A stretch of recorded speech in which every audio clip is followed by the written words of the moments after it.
ఆశా వర్కర్ల సమస్యలు పరిష్కరించాలని రాష్ట్ర కమిటీ పిలుపులో భాగంగా ఆశా యూనియన్ సిఐటియు ఆధ్వర్యంలో నారాయణపేట నియోజకవర్గ MLA S Rajender Reddy camp కార్యాలయంకు వెళ్లి వినతిపత్రం ఇవ్వడం జరిగింది.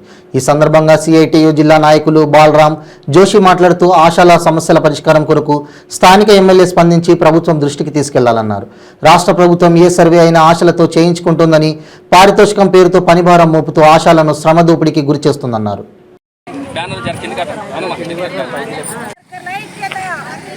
ఆశా వర్కర్ల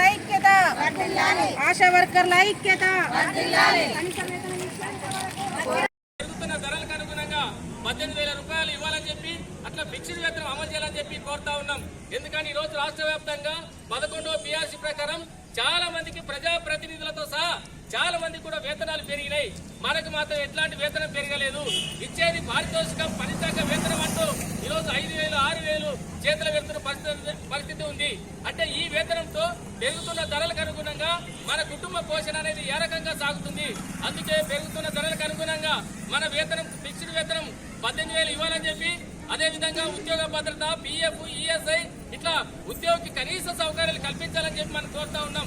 ఎందుకంటే మనకు తెలుసు ఈ రాష్ట్రంలో, ఈ రాజ్యంలో ఒక్కసారి ఎమ్మెల్యే అయితే ఆయన మళ్ళీ ఎమ్మెల్యే కాకుండా సరే 5 ఏళ్ల కొంత ఎమ్మెల్యే అయిన తర్వాత దిగిపోయిన తర్వాత ఆయన పిఎఫ్ వస్తుంది, ఈఎస్ఐ వస్తుంది, వాళ్ళ కుటుంబానికి పెన్షన్ వస్తుంది.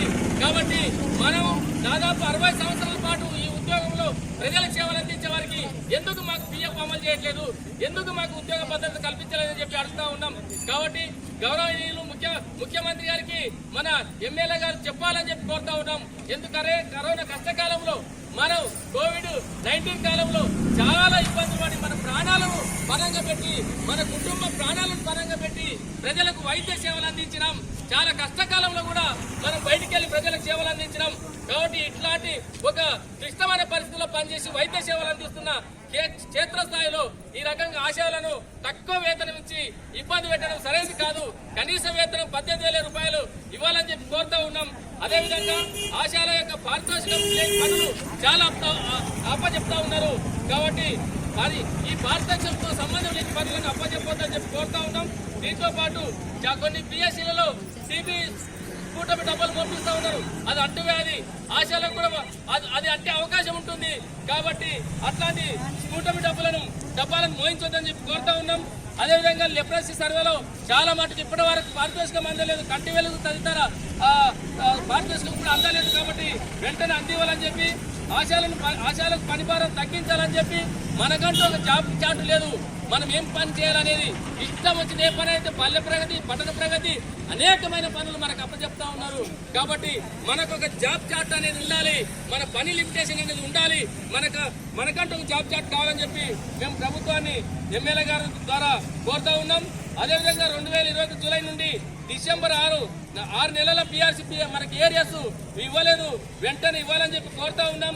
అదేవిధంగా కేంద్రం చెల్లించిన కరోనా రిస్క్ అలవెన్స్ నెలకు 1,000 రూపాయలు చొప్పున 16 నెలలు ఆ బకాయి డబ్బులు ఉన్నాయి, వాటిని వెంటనే విడుదల చేయాలని చెప్పి కోరుతా ఉన్నాం. 32 రకాల రిజిస్టర్స్ వెంటనే ప్రింట్ చేసి ప్రభుత్వం సప్లై చేయాలని, దీంతో పాటు అనేకమైన సర్వేలు వస్తే ఈరోజు మనమే స్టేషనరీ ఖర్చు పెడతా ఉన్నాం, వైట్ పేపర్లు కొని పెడతా ఉన్నాం. ఆ రకంగా ఆ సర్వే కావాల్సిన సామాగ్రి అంతా మనతోనే ఖర్చు పెట్టిస్తా ఉన్నారు. కాబట్టి అట్లా ఖర్చు పెట్టనియవద్దు.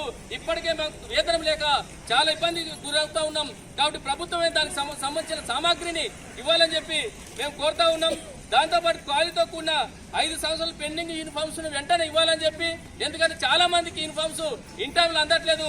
అట్లా యూనిఫామ్స్ ఇవ్వాలి, యూనిఫామ్స్ లేదని చెప్పి సొంత డబ్బులతోనే కొన్ని యూనిఫామ్స్ వేసుకున్న పరిస్థితులు కనబడతా ఉన్నాయి. కాబట్టి ప్రభుత్వం వెంటనే యూనిఫామ్స్ ఇవ్వాలని చెప్పి, ఆశాలకు ప్రసూతి సెలవులు సర్క్యులర్ జారీ చేయాలి.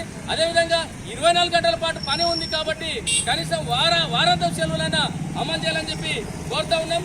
కాబట్టి ఇవన్నీ సమస్యల పరిష్కారం కోసం వెంటనే ఎమ్మెల్యే గారు సంబంధిత మంత్రి గారితో మాట్లాడాలి, ముఖ్యమంత్రితో మాట్లాడి మన ఆశయాల సమస్యలను ఆ మంత్రి గారి దృష్టికి, ప్రభుత్వం దృష్టికి తీసుకుపోయే విధంగా కృషి చేయాలని చెప్పి, అట్లా ఇక్కడ ఉన్న ఎమ్మెల్యే క్యాంప్ ఆఫీసులో ఉన్న కంప్యూటర్ ఆపరేటర్ గారికి మన సమస్యను తెలియజేస్తా ఉన్నాం. కాబట్టి తాను నియోజకవర్గంలో మన గౌరవనీయులు ఎమ్మెల్యే గారు రాజేందర్ రెడ్డి గారి దగ్గరికి వచ్చినాం. సార్ లేడు, సార్ మనిషి ఉన్నాడు, సార్కు అందజేయాలని చెప్పి మన సమస్యలు సార్కు చెప్పాలని చెప్పి మనం తెలియజేస్తా ఉన్నాం. ముఖ్యంగా